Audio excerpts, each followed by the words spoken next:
Hello, I'm Mrs. Manisha Pradeep Khere, Faculty of Rasiklal M. Dhariwal College of Pharmacy, discussing drying process, part 1. First, we will see definition of drying. Drying is defined as final removal of liquid from solids by vaporization with the aid of heat. Removal of traces of liquid from a material with the help of heat is called as the drying. Then soluble and free-flowing product we will get after the drying process.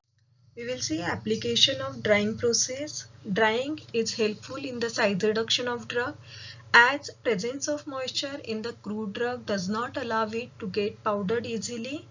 It is useful to reduce the bulk and weight of the material, thereby lowering the cost of transportation and storage.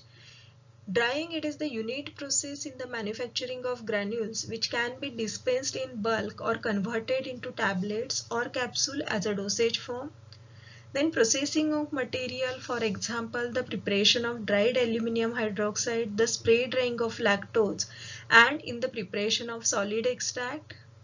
Then this drying process, it is useful in the preservation of crude drugs of plant from mold growth which occurs due to the presence of moisture. Now we will see various factors which affecting rate of drying. First, surface area. Increase in the surface area increases the rate of drying. Second, rate of heat transfer. Increase in rate of heat transfer increases the rate of drying. Humidity. Increase in humidity decreases the rate of drying. And last one is the crystalline material. Faster drying than amorphous material.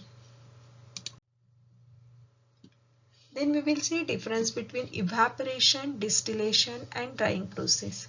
Evaporation can happen at any temperature. Distillation occur when liquid boils to give vapors. And in drying, temperature should be decided according to the material. Evaporation, it mostly occur below boiling point under atmospheric pressure. Distillation, boiling happens when the vapor pressure equals to the pressure of the system. And in drying, heat transfer is important factor.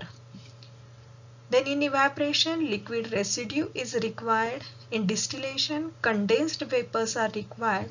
And dried solid residue is required in drying process. Evaporation, vapors of liquid are not the important factor.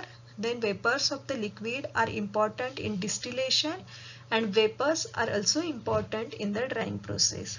Evaporation, it is useful to remove volatile impurities.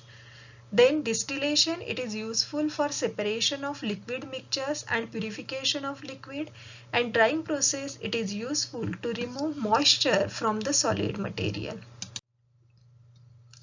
Then we will see tray dryer. It is also called as the laboratory oven. It consists of insulated cabinet.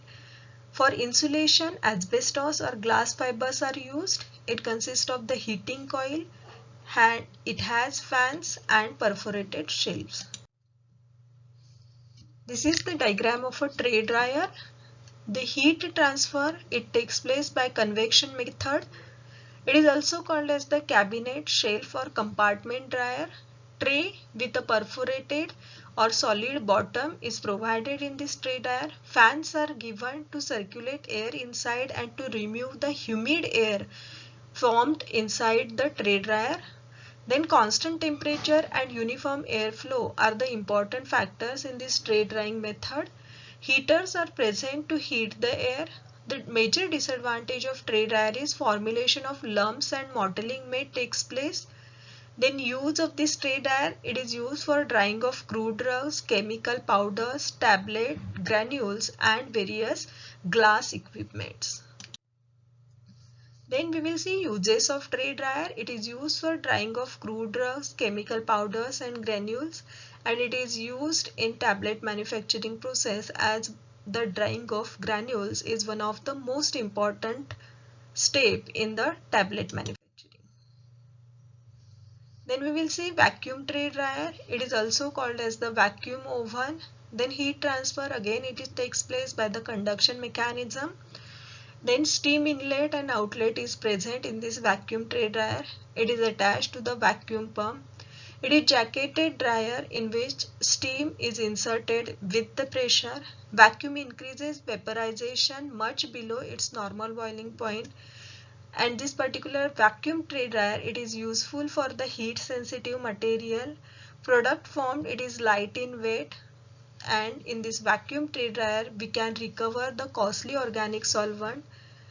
This method is costly and it is limited in capacity. This is the major disadvantage of this vacuum tray dryer. Thank you.